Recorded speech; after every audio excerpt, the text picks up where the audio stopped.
Indian social club Oman Kerala വിഭാഗം സംഘടിപ്പിച്ച യുവജനോത്സവ മത്സരങ്ങൾക്ക് തിരശ്ശീല വീണു. കഴിഞ്ഞ വാരാന്ത്യങ്ങളിലായി 4 ദിനം നീണ്ടുനിന്ന കേരള വിഭാഗം യുവജനോത്സവ മത്സരങ്ങളുടെ ഭാഗമായുള്ള കലാമത്സരങ്ങളാണ് സമാപിച്ചത്. കുട്ടികളും മുതിർന്നവരുമായി ഒമാനിലെ വിവിധ ഭാഗങ്ങളിൽ നിന്നും എത്തിയ 800-ലധികം കലാകാരന്മാരും കലാകാരികളും മാറ്റുരച്ച ഉത്സവം കാണാൻ രക്ഷിതാക്കളും അധ്യാപകരുമായി ആയിരക്കണക്കിന് പേരാണ് 4 ദിവസങ്ങളിലായി വേദികളിൽ എത്തിച്ചേർന്നത്.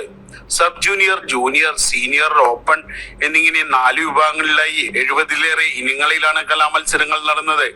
2001 മുതൽ കേരള വിഭാഗം നടത്തിവരുന്ന യുവജനോത്സവ മത്സരങ്ങൾക്ക് വലിയ സ്വീകാര്യതയാണുള്ളതെന്ന് വിളിച്ചോതുന്നതായിരുന്നു ഈ വർഷത്തെ പങ്കാളിത്തം. 90-ലധികം മത്സരാർത്ഥികൾ ഒരിനത്തിൽ പങ്കെടുത്ത മത്സരങ്ങൾ വരെ ഈ വർഷം നടന്നിരുന്നു. ഒപ്പന, കേരള നടനം, നാടോടി നൃത്തം, കഥാപ്രസംഗം, ടാബ്ലോ തുടങ്ങിയവയിൽ ഈ വർഷം മികച്ച മത്സരങ്ങൾ അരങ്ങേറി.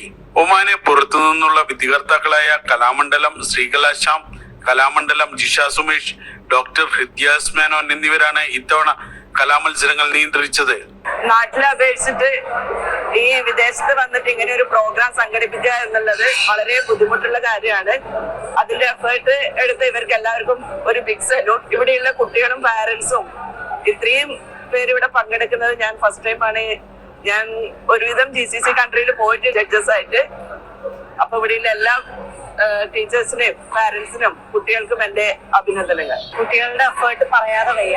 എല്ലാം ഒന്നിനൊന്നും മെച്ചം നന്നായി ചെയ്തിട്ടുണ്ടായിരുന്നു. അവസാനം ഇവിടെ അവസാനിച്ച ഫോക്ക് ഡാൻസ് ഗ്രൂപ്പ് അതൊരു വെറൈറ്റി തന്നെയായിരുന്നു. കാരണം അന്യനാട്ടിലൊക്കെ അങ്ങനെ ചെയ്യാൻ പറ്റുക എന്നുള്ളത് തന്നെ ഒരു ഭാഗ്യമാണ്. പിള്ളേരെല്ലാം നന്നായി ചെയ്തിരുന്നു. പുറം രാജ്യങ്ങളിൽ ആദ്യമായിട്ടാണ് ഇങ്ങനത്തെ ഗ്രൂപ്പ് ഡാൻസുകൾ കാണുന്നത് തന്നെ.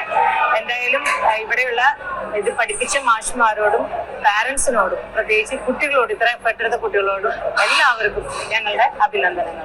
മത്സരങ്ങളുടെ അവസാന ദിവസം നടന്ന സമാപന ചടങ്ങിൽ വിധികർത്താക്കൾക്കുള്ള കേരള വിഭാഗത്തിന്റെ സ്നേഹോപകാരം കൺവീനർ അജയൻ പൊയ്യാറ് സമ്മാനിച്ചു. ഇത്രയും ശക്തമായ മത്സരങ്ങൾ കേരളത്തിന് പുറത്ത് കാണാൻ സാധിച്ചതിൽ വിധികർത്താക്കൾ ആശ്ചര്യം കൊണ്ടു. വരും ദിവസങ്ങളിൽ യുവജനോത്സവത്തിന്റെ ഭാഗമായുള്ള സാഹിത്യ മത്സരങ്ങൾ സംഘടിപ്പിക്കുമെന്ന് കേരള വിഭാഗം ഭാരവാഹികൾ അറിയിച്ചു. Kairali news, Oman.